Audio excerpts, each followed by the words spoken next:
Alhamdulillah Rabbil Alameen Wassalatu wassalamu ala man la nabiyya ba'dahu wa ala alihi wa sahbihi ajma'in Amma ba'd A'udhu billahi minash shaytanir rajim Bismillahir rahmanir rahim ومن الناس من يعبد الله على حرف فإن أصابه خير اطمأن به وإن أصابته فتنة انقلب على وجهه خسر الدنيا والآخرة ذلك هو الخسران المبين صدق الله مولانا العلي العظيم إن الله وملائكته يصلون على النبي يا أيها الذين آمنوا صلوا عليه وسلموا تسليما اللهم صل وسلم دائما أبدا على حبيبك خير الخلق كلهم صلاة وسلاما عليك يا سيدي يا رسول الله. Dear brothers and sisters, viewers and listeners, Assalamu alaikum wa rahmatullahi wa barakatuh. We discussed Sufi's theory of self, its different level, and the last level was Nafs-e Insani, and then we briefly discussed that in Sufi's approach there is a training package to improve Nafs-e Insani, to improve human self, and it is a proper procedure, and there are different stages or marahil of improvement. Mostly, as Hazrat Sarraj and Imam Kushairi have mentioned these maqamat or stages, 7 stages, and I would like to go through these 7 stages. The first stage is to improve human self. The first stage is the stage of, or the procedure.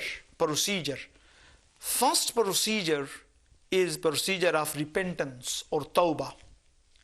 And when we do tawbah, when we involve ourselves in the process of tawbah, then the improved form of nafs-e insani is called human nafs. Human nafs must have been involved in the process of tawbah. If he or she is not, he cannot be called human nafs. Because tawbah is the condition for human nafs in Sufi's views. Because there were 2 qualities, as we mentioned or discussed last session, aql and qalb.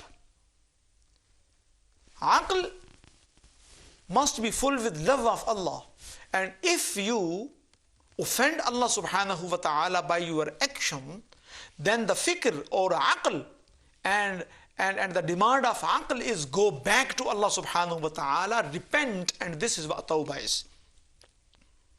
Tawbah means to go back to return to. But as a process, it means that you are regretful what you have done, and you make sincere promise with Allah subhanahu wa ta'ala that you are not going to do this, and if you have offended any creation of Allah subhanahu wa ta'ala, then you say sorry to them as well. You restore whatsoever has been caused, what damage has been caused. So this is tawbah. صوفیاء نے انسانی تربیت کا جو منہاج پیش کیا ہے اس کے مختلف مراحل ہیں، اس کے مختلف درجے ہیں، اور اس کا ایک اپنا طریقہ کار ہے، مختلف طرق ہیں اور مختلف پروسیجر ہیں، مختلف ٹریننگز ہیں، مختلف طریقے ہیں، اور ہر طریقہ ایک نئی ترقی یافتہ صورت، ایک ترقی یافتہ انقلاب، ایک انقلاب انسانی شخصیت میں لاتا ہے. وہ انقلاب اس مرحلے کے ساتھ وابستہ ہے. اگر اس مرحلے کے اندر انسان نہیں جائے گا، اگر اس پروسیس کے اندر انسان اپنے آپ کو انوالو نہیں کرے گا، تو پھر وہ ترقی یافتہ صورت عطا نہیں ہوگی. پہلا پروسیجر، پہلی ٹریننگ ہے توبہ. اور توبہ خاص جب توبہ کی جائے تو توبہ مقام انسانی پر انسان کو فائز کرتی ہے، مقام انسانی پر انسان کو فائز کرتی ہے۔ جس شخص کے اندر توبہ کا داعیہ نہ ہو وہ انسان کہلانے کے لائق نہیں ہے۔ کیوں کہ انسان مقام انسانیت کی دو شانیں تھیں، ایک عقل اور ایک قلب۔ قلب کا خاصہ کیا تھا کہ اس میں یاد محبوب رہے، خدا کی یاد رہے، اور عقل کیا ہے جو غور و فکر اور جو غور و فکر کرنے پر ابھارتی ہے۔ اگر کسی لمحہ یاد محبوب سے دل خالی ہو تو پھر توبہ تو کرنی چاہیے نا۔ اگر یہ دونوں چیزیں نہیں ہوگی تو مرتبہ انسانی سے انسان گر جائے گا، انسانی شخصیت انسان کہلانے کے لائق نہیں ہے۔ تو توبہ کے حوالے سے توبہ کا مطلب ہے واپس جانا، واپس آنا، لیکن صوفیاء کی اصطلاح میں اس کا مطلب کیا ہے کہ جو برائی کی ہے اس سے تائب ہونا، نادم ہونا، شرمندہ ہونا، آئندہ نہ کرنے کا پختہ وعدہ کرنا، اور اگر کسی مخلوق خدا کو ایذا پہنچائیے تو اس سے بھی معافی مانگنا، یہ توبہ ہے۔ The second procedure, the second practice to improve self, to improve human self is abstinence or wara. Wara means fear, but it means fearing from Allah subhanahu wa ta'ala. And there are two aspects of wara. One is hope and the other one is fear.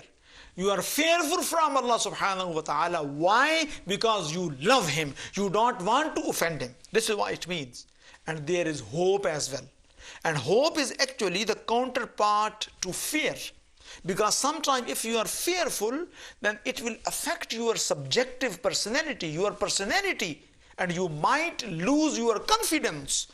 But subhanallah, Sufiya says wara has two aspects. One is fear, the other one is hope. Al-imanu bayn al-khawfi wal-rija. So this is the counterpart to fear. So you are fearful from Allah subhanahu wa ta'ala, but you are hopeful from Allah subhanahu wa ta'ala. You believe that Allah will forgive all of your sins. So this is wara. This is process of wara, and through which you will improve accusing self, reproaching self. Whatsoever you do anything wrong, you reproach, you regretful. So this is the maqam of self, of personality, which will be evolved through wara. If there is no wara, no maqam of accusing self. And accusing self is better or higher station, higher maqam than just human nafs or nafs insani. دوسرا جو مقام ہے، دوسرا جو procedure ہے، دوسرا جو طریقہ ہے انسانی شخصیت کی ترقی کا، اس کو کہتے ہیں طریقے کو ورا، طریقہ ورا، خوف کے دو پہلو ہیں۔ ویسے تو ورا کا مطلب ہوتا ہے کہ خوف زدہ ہونا یا مشتبہ چیز کو چھوڑ دینا، جس کے اندر شبہ اس کو چھوڑ دینا، لیکن صوفیاء کی نظر میں ورا ایک احساس ہے جو کہ پیدا کیا جاتا ہے، ایک ٹریننگ ہے جس میں ہر وہ چیز جس کے اندر شک ہو، اللہ کی ناراضگی کا امکان ہو، اسے انسان چھوڑ دے اللہ کی ناراضگی کی خوف سے۔ اور اس کے دو پہلو ہیں، ایک امید ہے، اس ورا کے دو پہلو ہیں، ایک امید ہے اور ایک خوف ہے۔ اللہ کے ناراضگی کا خوف ہو اور اللہ کے راضی ہونے کی امید ہو، یہ کیا ہے؟ یہ ورا ہے۔ جب اس سوچ کو انسان پیدا کرتا ہے تو اس کے نتیجے میں، اس پروسیس کے نتیجے میں جو ترقی یافتہ شخصیت نشو و نما پاتی ہے اس کو کہتے ہیں نفس لوامہ، نفس لوامہ، اور یہ ایک ترقی یافتہ صورت ہے نفس انسانی کے مقابلہ میں۔ The third stage, the third process is called renunciation, which is zuhud. And zuhud means keeping yourself away from worldly things. Empty-handed and being emptied desires for worldly gains. So this is what is called zuhud. This is why it's called zuhud or renunciation. سو تیسرا جو procedure یا تیسرا جو طریقہ ہے انسانی شخصیت کی نشو و نما کا روحانی طریقہ، وہ ہے زہد. وہ ہے زہد. اور زہد کے نتیجے میں، زہد کیا ہے؟ دنیاوی چیزوں سے دور رہنا. دنیاوی چیزوں سے دور رہنا، دولت سے دور رہنے کی کوشش کرنا، ہاتھ خالی ہو اور دل بھی دنیاوی خواہش سے خالی ہو. یہ آغاز ہے. آدمی کوشش کرتا ہے. جب یہ کوشش بار آور ہو جاتی ہے تو اس کو فقر کہتے ہیں. وہ اگلا مرحلہ ہے. کوشش میں لگا رہتا ہے، لینے کے بجائے دینے. اوپر والا ہاتھ نیچے سے بہتر ہے. جنید بغدادی کہتے ہیں اللہ نے مجھے 2000 اعلیٰ مقامات پر فیض کیا اور پوچھا جنید کیا مانگتا ہے؟ میں نے کہا اللہ میں کچھ نہیں مانگتا. کہا جنید مانگ، کیا مانگتا ہے؟ میں نے کہا اللہ میں تجھ سے نہ مانگنے کی استطاعت مانگتا ہوں کہ میں کبھی نہ مانگوں. یہ کیا ہے؟ یہ زہد ہے. اس کے نتیجے میں جو ترقی یافتہ شخصیت عطا ہوتی ہے اس کو نفس ملہمہ کہتے ہیں. انسپائرڈ نفس کہتے ہیں. نفس ملہمہ کہتے ہیں اس کو. نفس ملہمہ، جس پر انسپائرڈ ہوتے ہیں، جس پر الہام ہوتا ہے، جس کو پھر غیب سے فراست عطا ہوتی ہے. The third process of purification according to Sufism is faqr. And what faqr is? Faqr literally means piercing or digging or poverty or want. And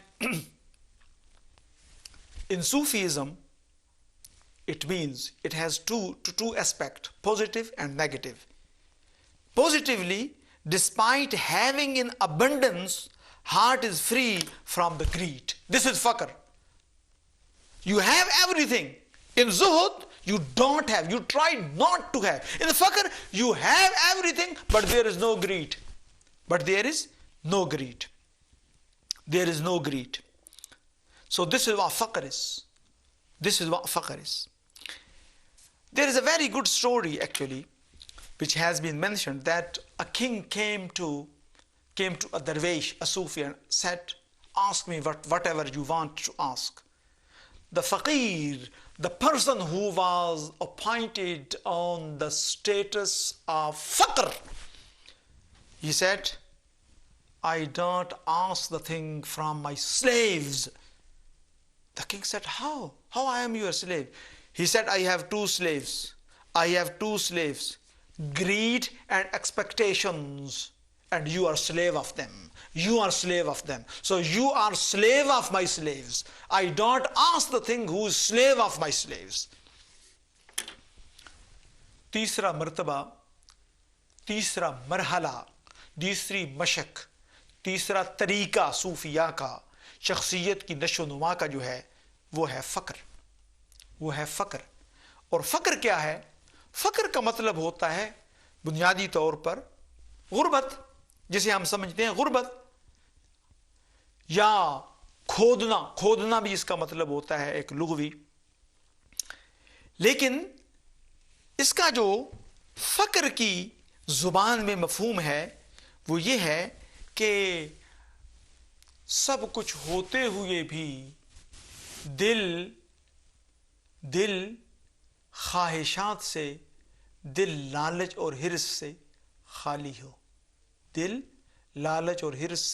خالی ہو. اس حوالے سے ایک فقیر کا واقعہ تصوف کی کتب میں رقم ہے. ایک بادشاہ ایک فقیر کے پاس آیا اور کہا، لو آج بادشاہ آ چکا تیرے پاس، جو مانگنا ہے مانگ کے دیکھ، ہم تمہیں عطا کریں گے. فقیر نے اس کے چہرے کی طرف دیکھا اور کہا، میں اپنے غلاموں سے کچھ نہیں مانگا کرتا. میں اپنے غلاموں سے کچھ نہیں مانگا کرتا. بادشاہ نے کہا، ذرا سمجھا، مجھے سمجھ نہیں آئی. درویش نے کہا، میرے دو غلام ہیں، لالچ بھی میرا غلام ہے اور دوسرے سے توقعات رکھنا بھی میرے غلام ہے، اور تو ان دونوں کا غلام ہے، اور تو ان دونوں کا غلام ہے، میں اپنے غلام کے غلام سے کیا مانگوں گا؟ The next stage, the next process of self-improvement in Sufism is sabr. Sabr means patience, tolerance, endurance, resignations, and this is in faqr, this is a quality. This is a quality of the self, of a personality, of self, of nafs, where a person nurture and mold all of the internal and external qualities in pursuit of love of Allah, and endure every single thing happily in love of Allah. This is sabr, in love of Allah. Endure every single thing in love of Allah.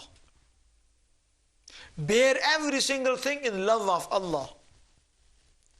This is what sabr is. This is what sabr is. And it is a great status actually. It is a great status if this thought is improved. If a person involved, this is a process. It is not one day thing. This is a process. You have to improve this ability in order to attain the higher state of nafs. And the nafs which is bestowed as a result of this is fulfilled nafs.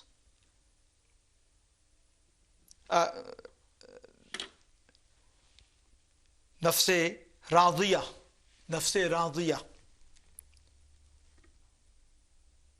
نفس Raziya. And most of the fuqara, most of the Sufis would like to be in this stage, in this stage. They would like to be in this stage, and they pray Allah subhanahu wa ta'ala to be in this stage. And they are so blessed when their attention has been diverted a little bit, they are reminded. For example, Hazrat Junaid Baghdadi, he says that he was suffering a very painful situation in his leg. It was really hurting, and he just wanted to blow, to do dam, and he recited Surah Al-Fatiha. Alhamdulillah, this is shifa, and we do, and we should do, but the things are different, you know. And then he blew on his tongue in order to get some peace, some relief, and he says that from my internal I heard a voice of my conscience saying, now you are using the verses of Allah subhanahu wa ta'ala for your own benefit. Allahu Akbar. But he was Junaid. So this is the maqam. When whatsoever is happening to you, you are happy, you are content, you are happy, you are happy, you are enjoying, you are not thinking what is happening to you, but you are thinking from whom it is coming. صبر ایک method ہے، ایک طریقہ ہے نفس کی نشو و نما کا، صوفیاء کا ایک طریقہ ہے. صبر کا مطلب ہوتا ہے ویسے تو کنٹرول کرنا، لیکن صوفیاء کی نظر میں صبر کا مطلب یہ ہر چیز کو خدا کی رضا کی خاطر اچھی ہو یا بری ہو برداشت کرنا گلا کیے بغیر. اور اس کے انعام میں جو ترقی نصیب ہوتی ہے اس کو جو ہے بڑی اہمیت حاصل ہے اور اس کو کہا جاتا ہے نفس راضیہ. چھٹی جو سٹیج ہے وہ ہے جب پروسیس ہے وہ ہے پروسیس آف توکل. توکل means basically entrusting one's affair to another. When you entrust your affairs to Allah subhanahu wa ta'ala, then this is the process of tawakkul. And as a result of this process, the nafs which is bestowed to a Sufi is called fulfilling nafs. This is fulfilling nafs. Subhanallah. Mardiyya. He is content with Allah and Allah is content with him. So this is the tawakkul. And the seventh stage, the seventh process which is necessary to improve human self is called the process of content. The process of content. It means freedom, whether you have or not have. Whether you have or not have doesn't make any difference to you. And you have effaced yourself. You have been absorbed completely in the will of Allah subhanahu wa ta'ala. Man tu shudam tu man shudi. Man tu shudam tu man shudi. Man tan shudam tu ja shudi. Takas nagoyat badazi man digaram tu digari. So this is the process of contentment. This is the process of rida, that you are just content with Allah subhanahu wa ta'ala. You are not happy other than Allah subhanahu wa ta'ala. Wherever you see the blessings of Allah subhanahu wa ta'ala. So if you improve this state, then as a result, as an in'am, as a reward, the nafs which will be bestowed to you, the state of nafs, this is called nafs مردیہ. آخری جو مرحلہ، جو مشق، جو practice, جو method, جو طریقہ ہے وہ ہے رضا کا طریقہ رضا. اور طریقہ رضا یہ ہے کہ خوشی ہو یا غمی ہو انسان اللہ کے علاوہ کسی اور سے راضی ہو ہی نہ ہو. آئے تو بھی راضی، جائے تو بھی راضی. جہاں دیکھے وہ جلوہ محبوب ہی دیکھے. جہاں دیکھے وہ جلوہ محبوب ہی دیکھے. جلوہ محبوب کے بغیر اس کو کچھ نظر ہی نہ آئے. تو نفس کا یہ جو پروسیس ہے، اس مقام، یہ جو پریکٹس ہے، یہ جو طریقہ ہے، اس طریقے کو طریقہ رضا کہتے ہیں. اور اس طریقہ رضا کے نتیجے میں جو شان عطا ہوتی ہے، جو مقام عطا ہوتا ہے، اس کو نفس مرضیہ کہتے ہیں. تو یہ کیا ہے؟ اس کو انسان کامل بھی کہتے ہیں. اسی کو انسان کامل بھی کہتے ہیں. تو انسان کا سفر انسانیت سے شروع ہوا اور انسان کامل تک پہنچنے تک یہ تمام مراحل ہیں، یہ تمام مشق ہے، یہ راہ حق ہے. سنبھل کے چلنا، یہاں ہے منزل قدم قدم پر. یہ مراحل ہیں، ان مراحل سے گزر کر انسان کمال کے مرتبے تک پہنچتا ہے. صوفیاء یہ کہتے ہیں، اور یہ ان کا طریقہ روحانی طریقہ ہے ارتقاء شخصیت کا. اللہ رب العزت ہم سب کو توفیق دے کہ ہم اپنی اصلاح کر سکیں. ہم اپنی روحانی ترقی کا کچھ نہ کچھ طریقہ سوچیں اور اپنی نشو و نما کے حوالے سے اللہ رب العزت ہمیں ہدایت عطا فرمائے اور ان لوگوں کے ساتھ بیٹھنے کی ہمیں توفیق دے جو کہ ہماری روحانی ترقی کا باعث بنے. آمین. وآخر دعوانا ان الحمد للہ رب العالمین. السلام علیکم ورحمۃ اللہ.